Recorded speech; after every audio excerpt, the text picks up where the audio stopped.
السلام علیکم ورحمۃ اللہ وبرکاتہ۔ آئیے اگلے سوال کی طرف، بلکہ اگلے سوالوں کی طرف۔ یہ سوال دو مختلف خواتین کی طرف سے آئے ہیں، دونوں جو ہیں وہ بیوہ ہیں اور دونوں جو ہیں ان کے بچے بھی ہیں۔ ایک خاتون کے بچے ذرا بڑے ہیں بنسبت دوسری کی، تو آئیے دونوں کے سوالات دیکھتے ہیں۔ پہلی خاتون جو کہتی ہیں کہ میرے شوہر کے فوت ہونے کے بعد میرے چونکہ چھوٹے بچے ہیں تو اب ماں اور باپ دونوں کا کردار میں ادا کر رہی ہوں۔ میں گھر کے وہ سارے کام بھی کرتی ہوں جو میرے شوہر کیا کرتے تھے۔ مثال کے طور پہ گھر میں چھوٹی موٹی جو ہے پلمبری کا کام ہو گیا، فٹنگ کا کام ہو گیا، وہ سارا کچھ میں ہی کرتی ہوں، اور اس کے بعد اتنی تھک جاتی ہوں کہ رات کو جب اکیلی ہوتی ہوں تو بس ٹوٹ سی جاتی ہوں۔ آپ کے لیے میں ایک بات کہوں گا میری بہن، بلکہ دو باتیں کہوں گا، ایک قرآن کریم کی آیہ مبارکہ اور ایک میرے نبی صلی اللہ علیہ وآلہ وسلم کا فرمان مبارکہ۔ قرآن کریم میں اللہ فرماتا ہے کہ میں صبر کرنے کے والوں کے ساتھ ہوں، ان اللہ مع الصابرین، کہ اللہ بے شک اللہ صبر کرنے والوں کے ساتھ ہے۔ اور صبر جو ہے وہ آسان کام تو ہے نہیں، اس لیے اللہ نے کیا فرمایا کہ میں صبر کرنے والوں کے ساتھ ہوں۔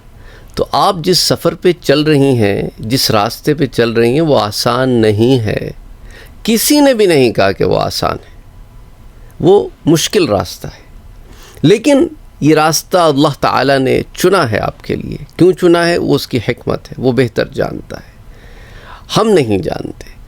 تو یاد رکھیے کہ آپ صبر کے ساتھ ڈٹی اور جمی رہیں، اور جب رات کے ان پہلوؤں میں آپ کو یہ احساس ہو کہ میں تھک گئی ہوں، تو ایک دفعہ حضرت عیسیٰ علیہ السلام کی والدہ ماجدہ حضرت مریم کے بارے میں بھی سوچیں۔ انہوں نے بھی ایک سنگل مدر کے طور پر حضرت عیسیٰ علیہ السلام کی پرورش کی۔ انہوں نے ساری زندگی شادی نہیں کی، حضرت عیسیٰ علیہ السلام ہی ان کے لیے سب کچھ تھے، انہی کے لیے انہوں نے اپنی ساری انرجی لگا دی، اور اس معاشرے سے جہاں پہ ہر نظر تیر کی طرح چبھنے والی تھی، اسے برداشت بھی کیا، اسے فیس بھی کیا۔ تو ایک لمحے کو سوچے کہ کیا ہم جس چیز سے گزر رہے ہیں، کیا وہ زیادہ بڑی ہے یا وہ جس چیز سے حضرت مریم گزری وہ زیادہ بڑی ہے؟ دیکھیے قرآن کریم نے یہ سارے واقعات جو اللہ سبحانہ و تعالیٰ نے بیان فرمائے ہیں، تو ان کے پیچھے مختلف حکمتیں چھپی ہوئی ہیں۔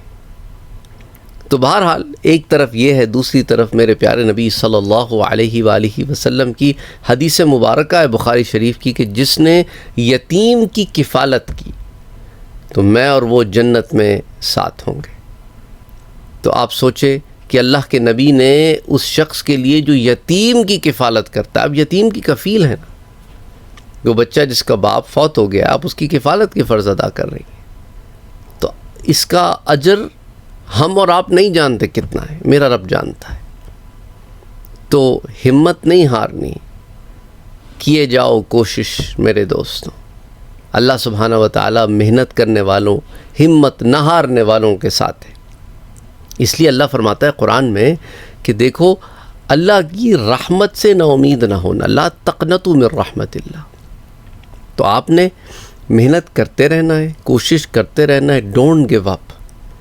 آپ اپنے لیے ایک بڑا گول سیٹ کریں، ایک ویژن سیٹ کریں، اس گول کے اچیومنٹ میں اپنی لائف کو ادھر لگائیں۔ جب گول بڑا ہوتا ہے، دور لانگ ٹرم پلاننگ کا گول ہوتا ہے، تو انسان پھر اس گول کے حصول کے لیے کوشش کرتا ہے۔ تو آپ اپنی لائف کے سرکمسٹانسز مجھ سے بہت بہتر جانتی ہیں، دیکھیں کہ آپ اپنی انرجی کہاں سے ڈرا کر سکتی ہیں، کہاں سے طاقت لے سکتی ہیں، وہاں سے طاقت لیں۔ اور بے شک میرا رب کیا فرماتا ہے، وَاسْتَعِينُوا بِالصَّبْرِ وَالصَّلَاةِ، مدد پکڑو کس سے؟ نماز سے اور صبر سے۔ اور صبر میں جب کبھی ایسے لگے نا کہ کمزور پڑ رہی ہوں، اپنے رب سے تعلق جوڑو، اپنی تمام عرضیاں اپنے رب کے حضور میں رکھ دو، پھر دیکھو وہ کیسے معاملے تمہارے حل کرتا ہے۔ توکل۔ کل ایک شیخ آئے ہوئے تھے ہمارے ہاں ایریزونا سے، فینکس ایریزونا سے، اوریجنلی ان کا تعلق البانیہ سے ہے، پراپر البانیہ سے یا شاید میسیڈونیا سے ہے میرے خیال سے، one of the two places, میرے خیال سے میسیڈونیا کے تھے وہ.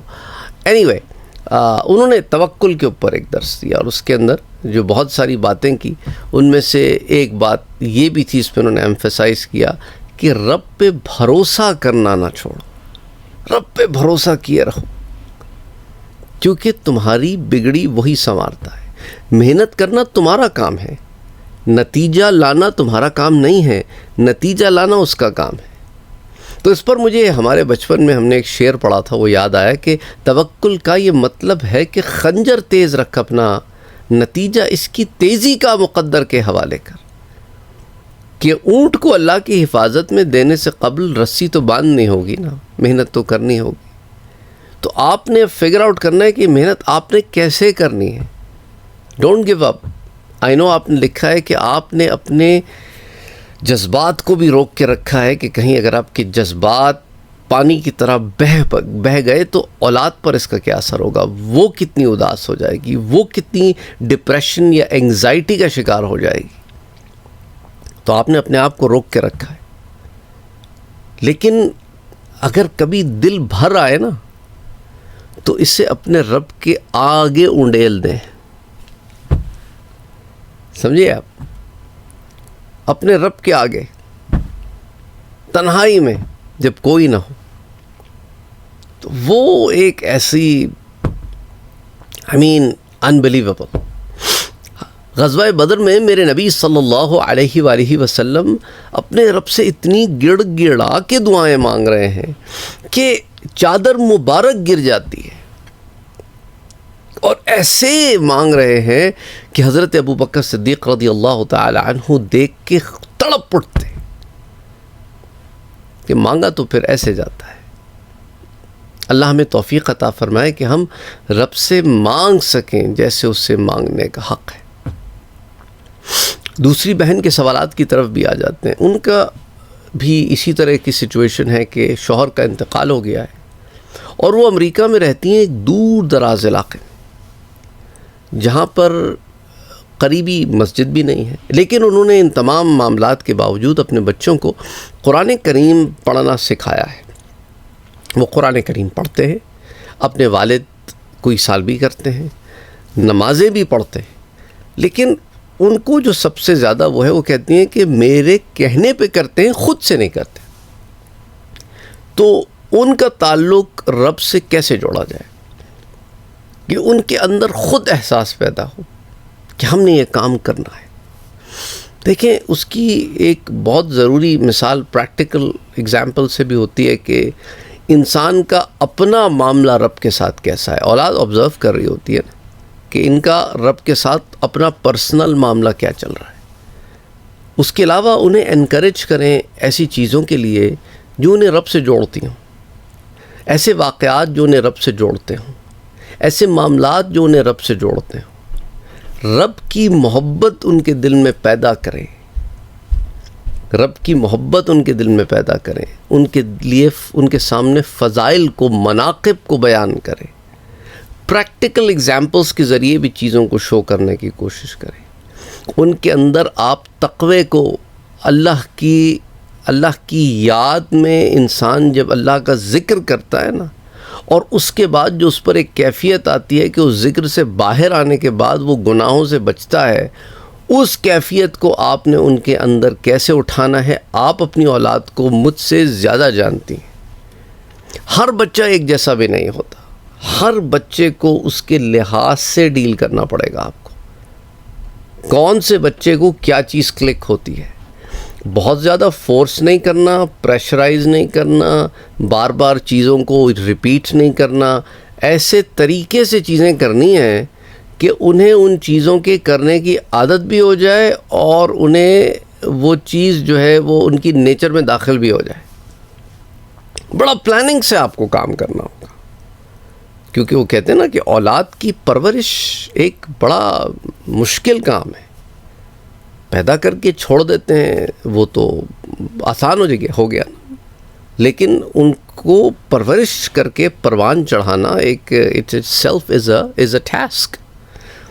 چاہے دنیا کے کسی حصے میں رہتے ہوں. کل ہی میری بات ہو رہی تھی، ایک صاحب کہہ رہے ہیں کہ میرے بچے کہہ رہے ہیں کہ ہم امریکہ چھوڑ کے نا عمان چلے جاتے ہیں. تو میں نے کہا کیوں جانا چاہتے ہیں؟ کہنے لگے کہ بھئی وہ سمجھتے ہیں کہ عمان میں ایسی وہ برائیاں نہیں ہوں گی جو یہاں ہیں. میں نے کہا ہر جگہ کے چیلنجز ہوتے ہیں، دودھ کے دھلے تو کہیں نہیں. یہاں کے چیلنجز اور ہیں، وہاں کے چیلنجز اور ہیں. تو ہر جگہ کی کچھ چیلنجز ہوتے ہیں، ہر جگہ کے. ہم نہیں کہہ سکتے کہ میں فلاں جگہ چلے جاؤں گا تو یہ چیلنجز ختم ہو سکتا ہے، یہ چیلنجز ختم ہو جائیں، کوئی اور چیلنجز سامنے آ جائیں. تو چیلنجز سے ہم فرار نہیں اختیار کر سکتے. تو بہرحال کہنے کا مقصد یہ ہے کہ تھوڑا سا آپ اس پہ ورک کریں، فگر آؤٹ کریں، بیٹھ کے سوچیں، ہر بچے کی پرسنالٹی کو انالائز کریں کہ یہ کیسے اور دوسرا بچہ کیسے، پھر ان کو اسی طریقے سے ڈیل کریں. کیونکہ رب کی محبت پیدا جو ہوتی ہے نا، وہ اندر سے ہوتی ہے. وہ ہمارے ایک استاد ہیں، وہ کہتے تھے کہ بیٹا اندر آگ لگاؤ، باہر خود آئے گی. تم لوگ باہر آگ لگا کے پھر رہے ہو، اندر تمہارے بیکار ہیں، گندے ہیں، غلیظ ہیں، سخت ہیں. اللہ اکبر، اللہ اکبر. بس رب سے جڑے رہیں، رب سے جوڑنے کی کوشش میں لگے رہیں. اور اس کے لیے میرے پیارے نبی صلی اللہ علیہ وآلہ وسلم کی سیرہ مبارکہ یہ ایک ایسی چیز ہے جو آپ کو دین سے جوڑتی ہے.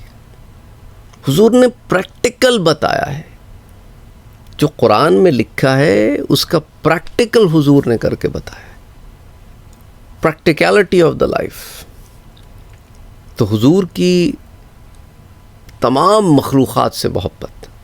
اسی سیریز کو ہم آج کل انگلش چینل پہ ڈیپ دین پہ بھی لے کے چل رہے ہیں کہ حضور صلی اللہ علیہ وآلہ وسلم سے جانوروں نے آ کے کمیونیکیٹ کیا اور اپنے مسائل حضور کو بتائے صلی اللہ علیہ وسلم، اور حضور نے ان کے مسائل کو حل فرمایا.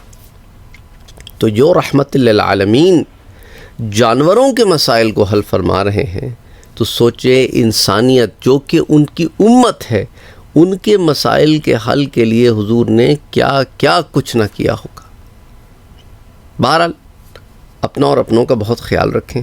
مزید کوئی سوالات ہوں تو کامنٹ سیکشن میں آپ لکھ سکتے ہیں، یا وہ لوگ جنہوں نے واٹس ایپ پہ میسج کیا ہے وہ وہاں واٹس ایپ پہ میسج کر سکتے ہیں. جو لوگ انسٹا پہ کرتے ہیں وہ انسٹا پہ کر سکتے ہیں. بہرحال اللہ سبحانہ و تعالی آسانیاں پیدا فرمائے. آمین. اللہم صلی علی محمد وعلی آل محمد.